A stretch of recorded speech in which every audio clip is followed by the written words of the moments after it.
Y para profundizar en estos temas estamos con Alberto Rojas, analista internacional, académico de la Universidad Finisterra. Alberto, voy a decir aquí algo a nuestra audiencia que nos ve hasta ahora. Esta era una entrevista que originalmente estaba convocada por Venezuela, pero no podemos comenzarla sin consultarte respecto a lo que anoche aconteció. El mundo en vilo, Donald Trump estaba en una comida, los polacos absolutamente sorprendidos, un anuncio que viene de Ucrania diciéndole, ojo, que hay drones que supuestamente venían al poniente de mi país, pero que en realidad van a pasar la frontera polaca, activación de aviones de Holanda, de Italia, F-35 polaco, F-35 Estados Unidos. Anoche el mundo vivió, quizás mientras dormíamos, altísima tensión como no teníamos precedente entre potencias de ese calibre en muchísimos años. Hola, José María. Sí, efectivamente, este momento me parece particularmente peligroso por lo que puede ocurrir. Desde hace más de 3 años y medio, desde que Rusia inició la invasión a Ucrania, Europa se ha estado preparando para un escenario similar. Al comienzo del conflicto se habló de la posibilidad de que Rusia quisiera abarcar un territorio mayor a Ucrania y efectivamente entrar en Polonia y otros países en el este de Europa.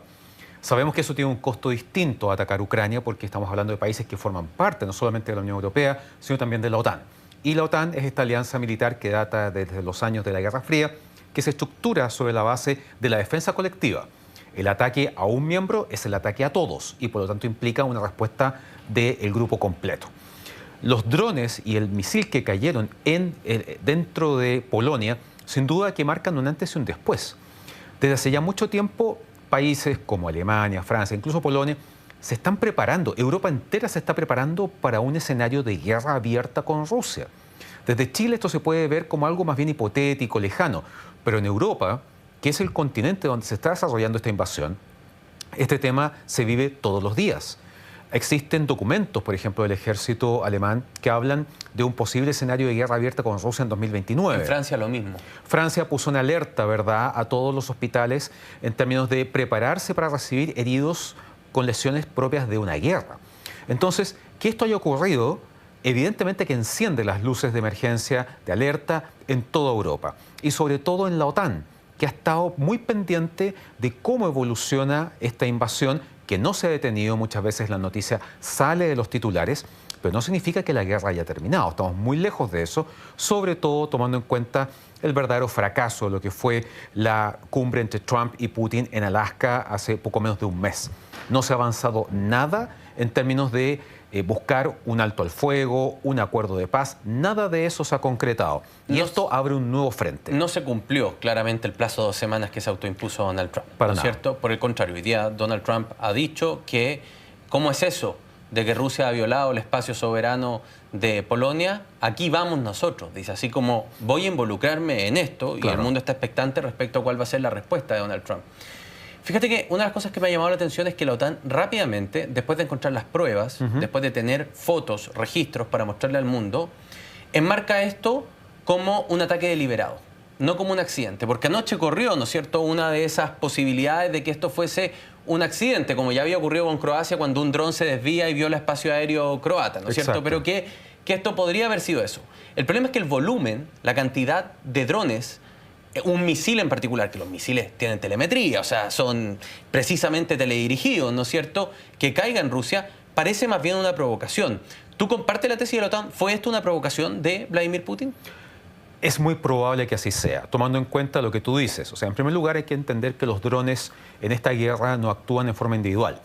Actúan en torno a lo que se llama enjambres de drones, en donde Rusia lanza 6, después lanza otros 6, y de esa manera va saturando las defensas antiaéreas, con la esperanza de que al menos 4 o 5 den en el blanco.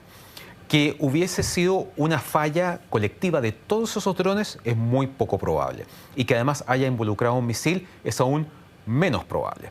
Por lo tanto, la tesis que se podría establecer aquí es que básicamente Rusia está enviando mensajes hacia Occidente, hacia Europa, respecto de que realmente no está interesado en el tema. ¿Estás planteando, Alberto, cómo sería una respuesta de la OTAN? Absolutamente. Me parece que esa es la tesis más factible. En el fondo, con esa intervención dentro de Polonia, está viendo cómo reaccionan, cuánto tiempo se demoran en responder, qué tipo de acciones disuasivas o no tomaron en contra de estos drones.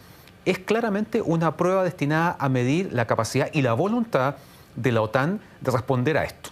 ¿Y qué te ha parecido, y te lo voy a decir en inglés, so far, hasta ahora, la respuesta de la OTAN y del gobierno de Estados Unidos y de sus aliados? Cautelosa. Hay que recordar que invocar el artículo 4 significa llamar a consultas a los miembros de la OTAN. Que no es el artículo 5, ¿no? Que no es el artículo 5 que desencadena la respuesta colectiva en contra del agresor. Y ahí hay obligación de todos los países miembros de la OTAN de sumarse a... Si un país invoca el artículo 5 y dice yo he sido atacado, todos contra él, no es que se consulte, es que es una activación automática. Exactamente. No automática, pasa por el artículo 4. Habiendo realizado estas consultas y que efectivamente hay consenso en torno a que hay una amenaza directa a un miembro de la Alianza Atlántica, se pasa a activar el artículo 5, que es la respuesta colectiva. Hasta el minuto estamos en el artículo 4, estamos en la antesala de la respuesta colectiva. Y probablemente vamos a ver diferentes posiciones dentro de la OTAN respecto a cómo responderle a Rusia. Porque por un lado hay países que probablemente quieren sentar un precedente, remarcar esta línea roja, y otros que quieren ser más cautos, temiendo una respuesta más categórica de Rusia. Siempre está la amenaza nuclear, ¿no, Alberto? Sin duda que está ahí. Putin la ha utilizado de manera incansable desde el inicio de esta guerra. Afortunadamente nunca hemos llegado a un escenario realmente de peligro, pero Putin juega con reglas distintas a las de Occidente. Sabe que el tema de la guerra nuclear es algo que atemoriza mucho a Occidente y que probablemente no hay algún mandatario que realmente esté decidido a dar el primer paso, a detonar un arma nuclear sin una provocación previa. Putin sí. Putin podría detonar una bomba nuclear táctica en Ucrania, en el Mar Negro, etcétera, para mostrar su fuerza y de esa manera generar pánico en Occidente. Alberto, es noticia en desarrollo y sin duda alguna va a seguir estando con nosotros durante los días que vienen respecto a esta escalada que se podría provocar. Pero te voy a invitar a que crucemos el charco. Vámonos al otro frente, porque claro, el mundo, yo lo decíamos en la editorial inicial, ¿no? O sea, el mundo está en una cornisa y en varios frentes. Hoy día ni siquiera vamos a hablar de Medio Oriente. Estamos en el frente europeo y en el frente latinoamericano. Y quiero partir haciendo una pregunta que le hemos dado vueltas mucho durante esta semana y se la he hecho personalmente a varios analistas, que tiene que ver con... Nosotros sabemos, yo fui corresponsal de la Casa Blanca y me lo han hecho saber mis colegas que siguen ahí, que Donald Trump está evaluando seriamente atacar al menos 4 objetivos terrestres en Venezuela, que no son objetivos políticos, que son objetivos del narcotráfico, ¿ya? Y hacerlo con misiles Tomahawk, seguramente es la posibilidad que estaría evaluando la Casa Blanca. Eso quiebra una tradición de no intervención bélica, porque intervención política a través de la CIA y todo ha habido, ¿no?, en el último siglo, pero de una intervención bélica con Latinoamérica que es más que centenaria. ¿En qué posición crees tú que quedaría Latinoamérica y Estados Unidos si eso llegase a ocurrir? Bueno, hay que considerar que la última gran intervención estadounidense en la región fue en Panamá, en 1989. Pero que fue casi como que los tomaron de la mano los mismos panameños y entraron, o sea, fue... Igual hubo combates, igual hubo resistencia. Hay que recordar que Manuel Antonio Noriega, que era el hombre fuerte de Panamá, también estaba siendo acusado por Estados Unidos por narcotráfico. Obviamente el escenario es distinto. Hay que recordar que Estados Unidos tenía bases dentro de Panamá. Hay que recordar que además Noriega tenía 15.000 efectivos, Estados Unidos invadió con 27.000. El escenario de Venezuela es completamente distinto, partiendo por el hecho de que Venezuela es 12 veces más grande que Panamá. Y que es Sudamérica y no Centroamérica, que Sudamérica también ha estado siempre como más... Otro escenario, exactamente, la precisión que tú haces me parece muy importante. Ahora, ciertamente Estados Unidos tiene la capacidad para iniciar una operación de estas características. ¿Y por qué?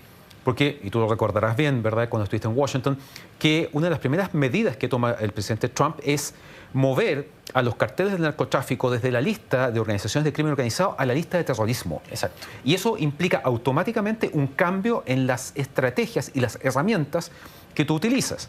Antes probablemente se habría pensado en interceptar un barco, decomiso, detención de la tripulación, llevarlo a un puerto. Acá, cuando hablamos de la lista de terrorismo, estamos hablando de cosas que hemos visto en el pasado, sobre todo en el contexto de la guerra contra el terrorismo.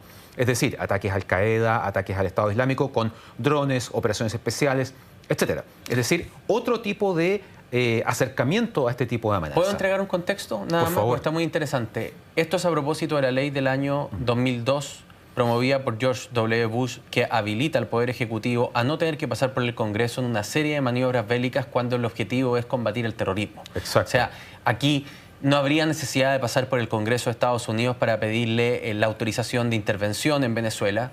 Y a donde quiero llevar es al rol que ha jugado Marco Rubio y a lo táctica que parece ser la estrategia. Porque Rubio parte diciendo, aquí no hay un jefe de Estado. Claro. ¿Okay? Nosotros estamos violando una soberanía política. Le ha quitado la legitimidad a Maduro. Nosotros estamos buscando a un prófugo de la justicia de los Estados Unidos, según un tribunal civil, o sea, un tribunal penal, pero donde el jurado, ¿no es cierto?, el jurado civil, ha decretado que se presenta cargos este señor, Nicolás Maduro, por terrorismo, narcotráfico y otros. Y pasa que al mismo tiempo ese señor posee el poder de facto sobre un territorio. O sea, aquí el territorio no es lo que nos interesa. Nos interesa que el señor responda frente a la autoridad y a lo que mi sistema de justicia me está exigiendo, que es utilizar todos los mecanismos que tengo, ¿no es cierto?, para poder traerlo ante este tribunal, en este caso la Corte del Distrito Sur de Nueva York, que es una corte federal, para que enfrente los cargos. Exacto. Eso le ha permitido, por ejemplo, y aquí abro la conversación, ¿no?, sumar apoyos internacionales sin que nadie cree que haya una violación de soberanía o que Estados Unidos está iniciando una guerra con nuestro país.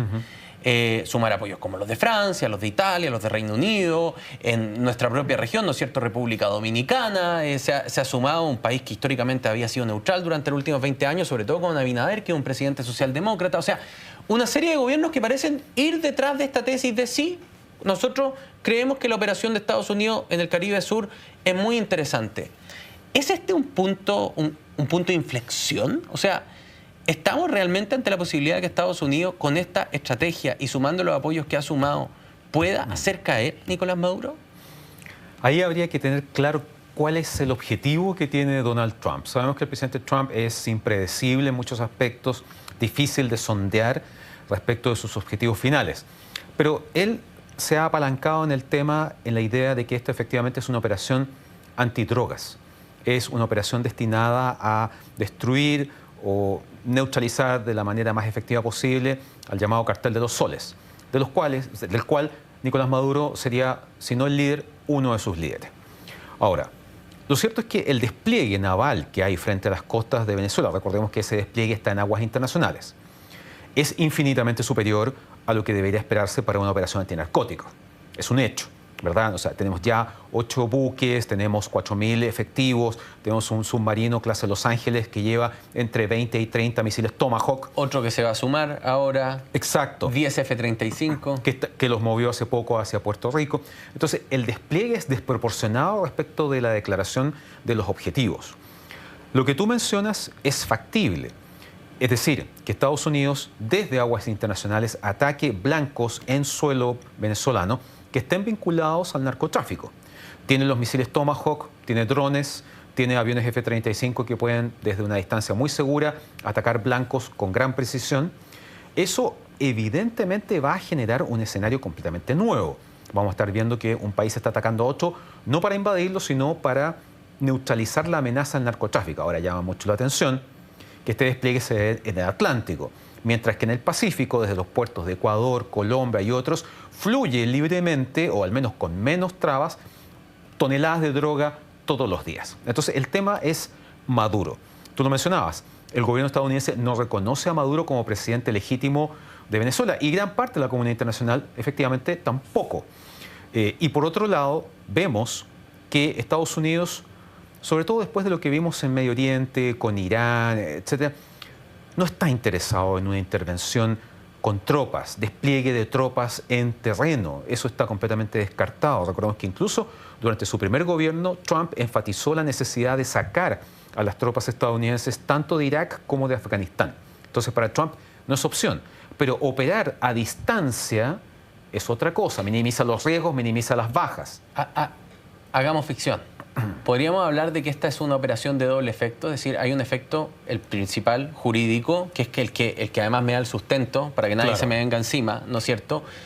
Pero que en el fondo es, yo espero que este esfuerzo jurídico contra el narcotráfico que estoy realizando tenga un doble efecto, que es que se le derrumbe el régimen a este caballero, porque la gente se va a morir de pánico de la posibilidad de tener botas estadounidenses en suelo venezolano. ¿Crees tú que a lo mejor eso estaba en la cabeza de Marco Rubio, entendiendo que en Latinoamérica el objetivo final de Marco Rubio es Cuba y no Venezuela, pero sabe que Venezuela es quien oxigena a Cuba.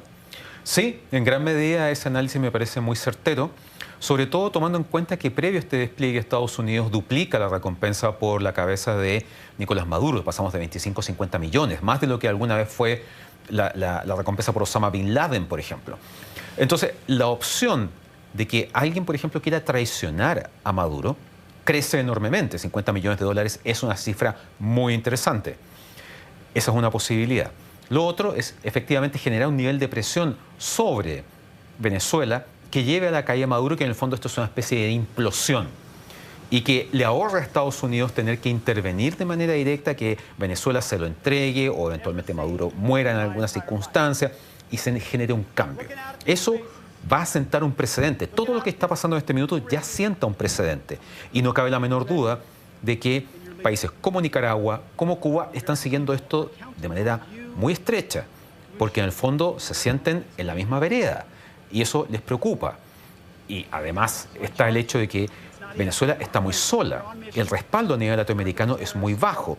Y es cierto, Rusia le ha vendido armas a Venezuela, Venezuela es el principal deudor de China, que le ha prestado millones de dólares durante años, pero ninguna de esas dos potencias está interesada en entrar en un conflicto con Estados Unidos por Venezuela. Teniendo los conflictos vigentes que tienen con ellos. Hay demasiados temas en las listas, ¿verdad? O sea, en el caso de China, Estados Unidos, antes de eso está Taiwán, está Hong Kong, están los la guerra chips, comercial. La guerra comercial. O sea, esos países no van a jugarse por Venezuela. Maduro está muy solo y él lo sabe. Alberto, se me acabó el tiempo, pero muy cortito.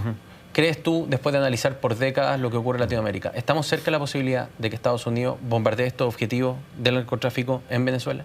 Me parece que es muy factible, sobre todo tomando en cuenta que el presidente Trump no tiene reparos en el uso de la fuerza, lo hemos visto en el pasado, de modo que eso es algo que sin duda va a tener consecuencias no solamente para Venezuela, sino para América Latina. América Latina en general no ha respaldado a Maduro, pero probablemente se va a dividir frente a una acción militar de esas características en la región. Alberto Rojas, muchísimas gracias por haber estado con nosotros. Nos separamos un minuto y ya estamos a la vuelta con más El Mundo es Hoy.